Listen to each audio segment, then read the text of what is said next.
मुजफ्फरनगर जिले में मेरठ रोड स्थित मूलचंद रिजॉर्ट में हिंदू संघर्ष द्वारा आयोजित कार्यक्रम में कल्की पीठाधीश्वर आचार्य प्रमोद कृष्णम पहुंचे। कार्यक्रम में उन्होंने बड़ा बयान देते हुए कहा कि जनसंख्या नियंत्रण कानून और समान नागरिकता कानून लागू होना चाहिए। आचार्य प्रमोद कृष्णम ने बांग्लादेश में अल्पसंख्यक हिंदुओं पर हो रहे हमलों पर चिंता व्यक्त करते हुए कहा कि सरकार को इस पर कड़े कदम उठाने चाहिए। उन्होंने सुझाव दिया कि बालाकोट पाकिस्तान में हुई सर्जिकल स्ट्राइक की तरह बांग्लादेश में भी कार्रवाई होनी चाहिए और अंतर्राष्ट्रीय स्तर पर यूएनओ में इसका मुद्दा उठाया जाना चाहिए ताकि वहां रहने वाले अल्पसंख्यक हिंदुओं को सुरक्षा मिल सके। शाहरुख खान द्वारा आईपीएल में बांग्लादेशी खिलाड़ियों की खरीदे जाने पर उन्होंने कहा कि ये सही नहीं है। उन्होंने कहा कि जब बांग्लादेश में अल्पसंख्यक हिंदुओं पर अत्याचार हो रहा है तो भारत के ही एक अभिनेता का उस खिलाड़ी को खरीदना उचित नहीं है। उन्होंने पैसों की लालसा में इस तरह के कदम उठाने से बचने की बात कही। कार्यक्रम में आचार्य प्रमोद कृष्णम ने पत्रकारों के सवालों का बेबाकी से जवाब दिया।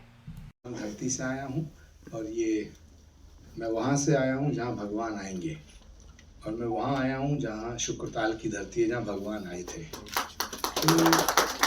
तो हम लोग सभी सनातनी लोग हैं और मैं अक्सर कहता हूँ सत्य सनातन सर्वदा। भगवान कृष्ण ने गीता में कहा सत्य सार्थक सर्वदा, लेकिन हमारा श्री कल्की धाम का उद्घोष है सत्य सनातन सर्वदा। तो बस एक अच्छी सी मुलाकात, आप सबका दर्शन हो जाएगा। आपको कोई विषय, कोई प्रश्न, कोई बात करनी हो तो मैं उसके लिए तैयार हूँ। धन्यवाद। के स्थान पे होगा ये जो संभल है, ये मैं बोल रहा हूँ ऐसा नहीं, ये पुराणों में मेंशन है।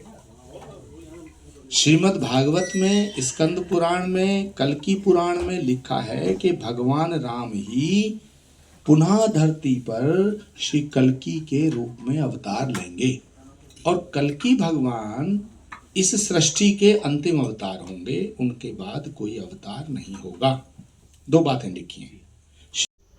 वैसे तो इसका जवाब भारतीय जनता पार्टी के नेता देंगे, लेकिन जहां तक अखिलेश यादव जी का सवाल है तो मुलायम सिंह जी की सरकार और अखिलेश यादव जी की सरकार ये माफियाओं की जननी रही है।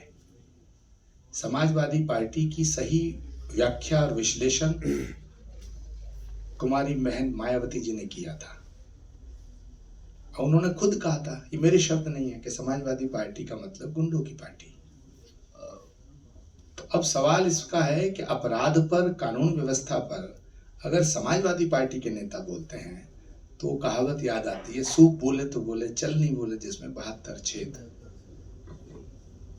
राष्ट्र है।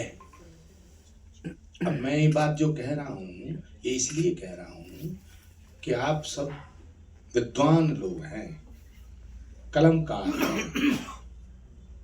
सनातन जब तक है तभी तक भारत है, और भारत जब तक है तभी तक सनातन है। तो भारत को सनातन से, सनातन को भारत से अलग नहीं किया जा सकता। इसलिए मैंने कहा है कि ये जो सेकुलर शब्द है ये कोई बहुत बड़ी कॉन्स्पिरेसी देश के खिलाफ हुई जिससे आपका सवाल उत्पन्न हुआ। मेरा जवाब है कि सेकुलर नाम का कोई शब्द सनातन में जोड़ने की जरूरत ही नहीं है। आभार व्यक्त करता हूँ कि आप मेरे आने की सूचना पर आप मिलने आए। नववर्ष है और इसकी दूसरी संध्या है। आप सबको बधाई शिखर की पीठ की तरफ से, शिखर की धाम की तरफ से, और सतप्रकाश यीशु जी का धन्यवाद, आभार कि इन्होंने हम सबको यहाँ बुलाया है। कोई ऑफिशियल ऐसा कोई एजेंडा नहीं है, लेकिन एक सनातन के विषय में एक चर्चा करना इनका भाव आया ऐसा कि चर्चा की जाए, और उसी संदर्भ में मैं आया हूँ। यदा चंद्रस्य सूर्यस्य तथा तिस्य बृहस्पति समेशन्ति एक राशो तदा भवति तत्कृतं संभल ग्राम। ये संभल वहाँ मेंशन है। तो जिस संभल के गांव में भगवान का अवतार होगा ऐसा पुराणों में लिखा है।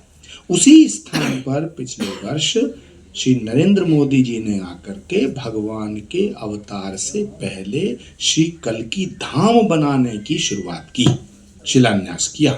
तो श्री कल्की धाम का निर्माण चल रहा है।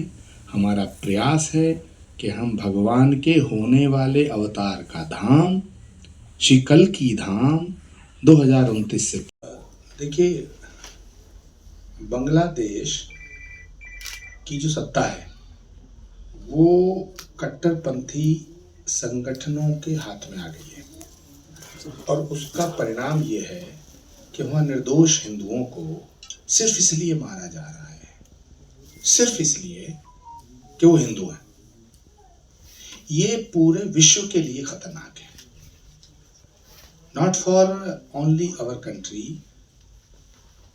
पूरे विश्व के लिए खतरनाक है। ये इसी तरह की वारदातें हैं, इसी तरह की घटनाएं हैं जैसा कश्मीर के अंदर धर्म पूछ पूछ के लोगों को गोली से मारा गया, तो हम उसे आतंकवादी घटना कहते हैं कि वो आतंकवादियों ने मारा। लेकिन जो बांग्लादेश में हो रहा है यह भी आतंकवादियों की तरीके से और आतंकवादियों के द्वारा इनडायरेक्ट में, ये परोक्ष रूप से आतंकवादियों के संगठनों के द्वारा ही किए गए कृत्य हैं। भारत सरकार को सख्ती से बांग्लादेश से बात करनी चाहिए। महाराज जी, एक मुद्दा और कहा है कि वो आईपीएल की टीम के खिलाड़ी खरीदने। देखिए, भारत में जो पैदा हुआ है और भारत की मिट्टी में पैदा होने वाला व्यक्ति भारत में मरेगा। ये बात अलग है कि भारत 1000 साल तक गुलाम रहा, वो इसलिए नहीं रहा कि अंग्रेज बहुत बहादुर थे, बाबर, चंगेज खां, तैमूर लंग बहुत बहादुर थे। भारत गुलाम इसलिए रहा कि हमारे यहाँ कुछ गद्दार थे, कुछ जयचंद थे। लेकिन जहाँ तक शाहरुख खान का विषय है तो मैं इस पे इतना ही कहना चाहूँगा, मैं शाहरुख खान को गद्दार नहीं मानता। मैं मानता हूँ कि एक वो बेहतरीन कलाकार हैं, लेकिन पैसे की चकाचौंध और ख्याति प्राप्त करने की अंधी दौड़ में उन्हें ये नहीं भूलना चाहिए कि बांग्लादेश और पाकिस्तान हिंदुस्तान को कमज़ोर करना चाहता है। तो इसका ख्याल शाहरुख खान जी को और तमाम फिल्मी कलाकारों को और तमाम देश के नागरिकों को रखना चाहिए। देखिए, जो बांग्लादेश में हो रहा है उस तरह का जुल्म, उस तरह का अत्याचार हिंदुओं पर कभी नहीं हुआ। औरंगजेब की सल्तनत में भी इतना अत्याचार नहीं हुआ।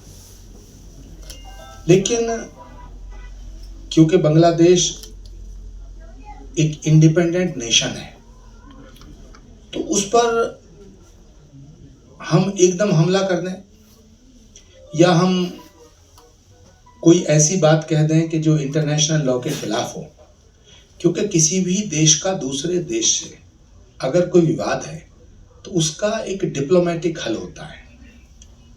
तो ये कहना कि हम बांग्लादेश को नेस्त नाबूद कर दें, मुझे नहीं लगता कि ये प्रैक्टिकली पॉसिबल है।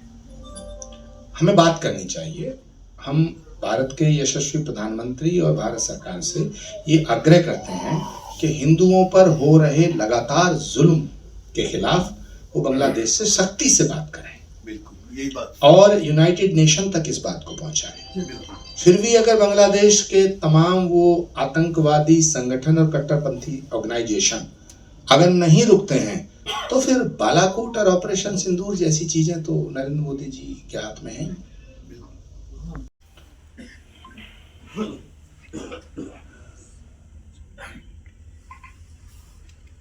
अब नाना पटोले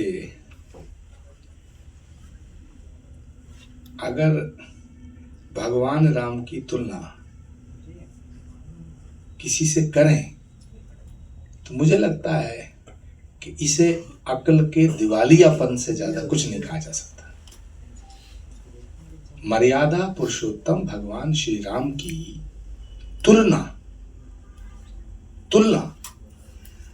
भारत में नहीं, पूरे विश्व के ऐतिहासिक पटल पर की ही नहीं जा सकती है। राम हमारी आस्था के आधार हैं। वो राम जिन्हें मर्यादा पुरुषोत्तम कहा गया, यानी पुरुषों में सबसे उत्तम, यानी इंसानों में सबसे बेहतर इंसान। वो राम जो इतने करुणामयी हैं, जिनको करुणा निधान कहा गया है,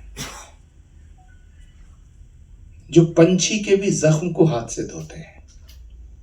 वो राम जो शत्रु की पत्नी का भी सम्मान करते हैं।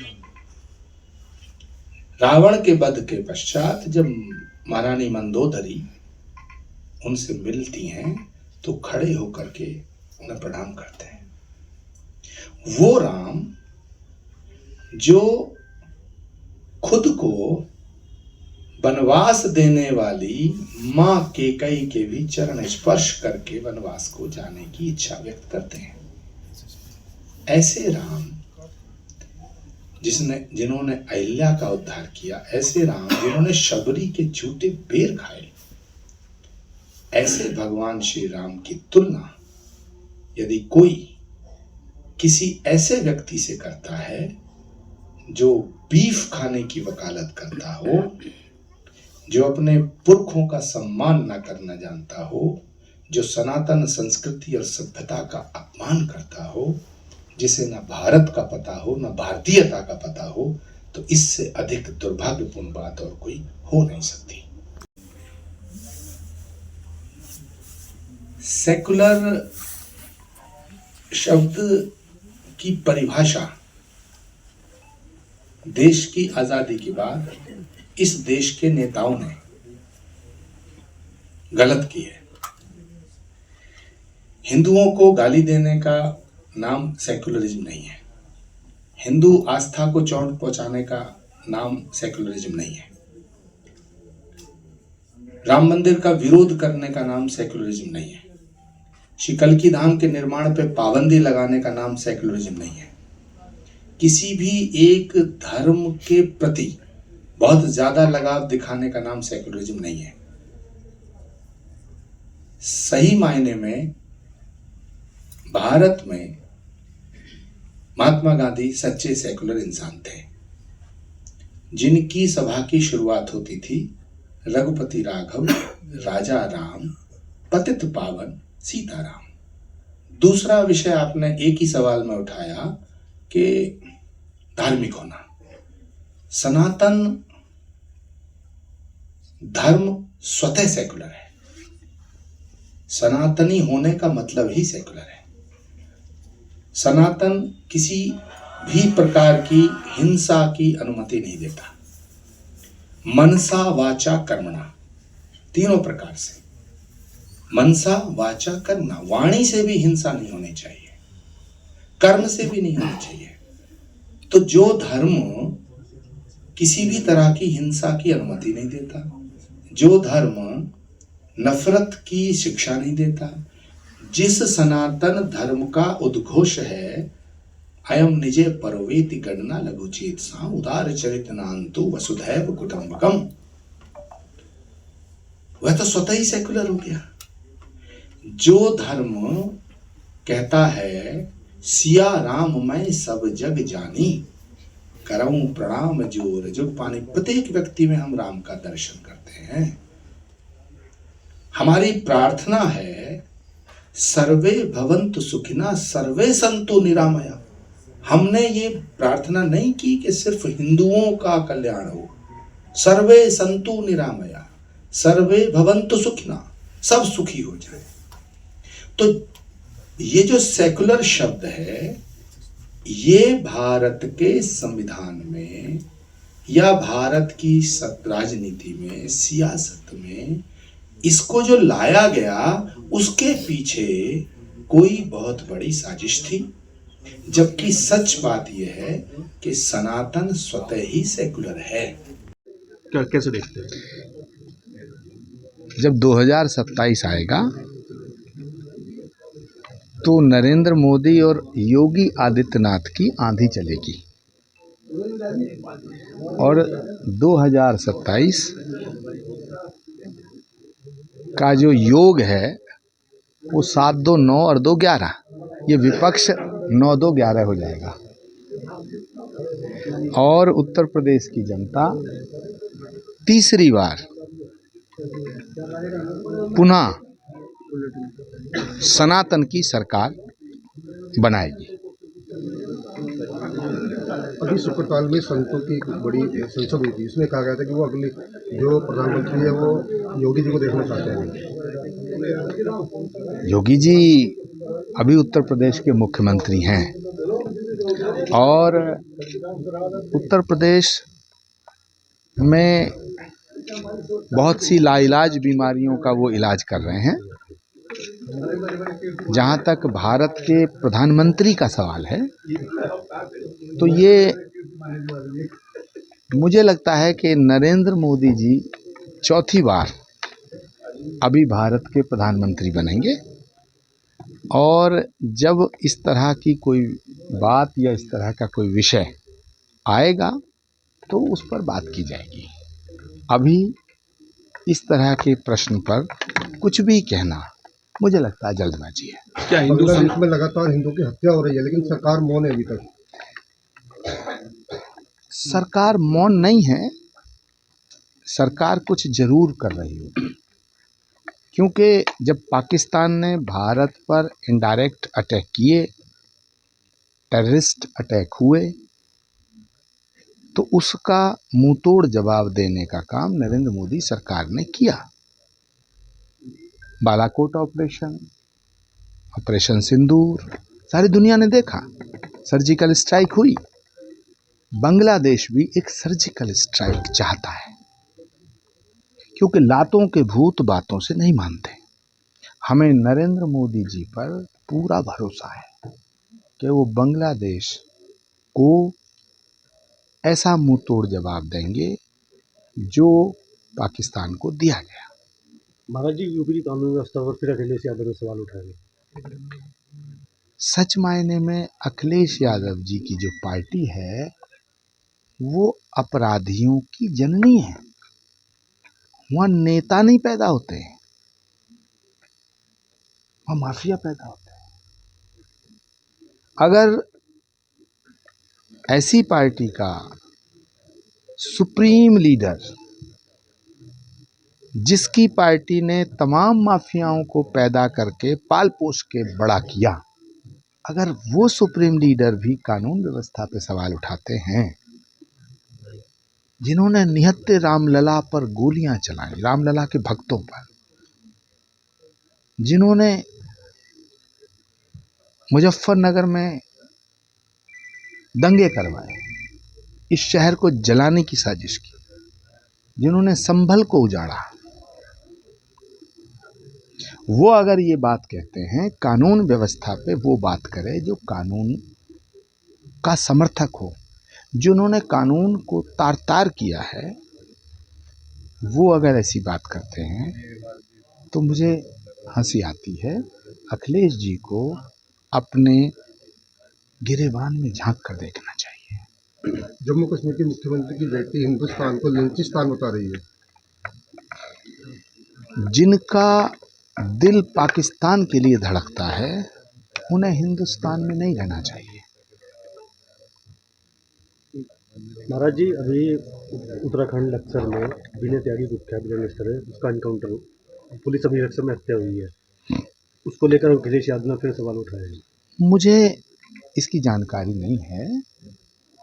यदि कोई अपराध हुआ है तो उसकी जांच होनी चाहिए, उत्तराखंड में हो या उत्तर प्रदेश में हो। भारत में एक कानून व्यवस्था है।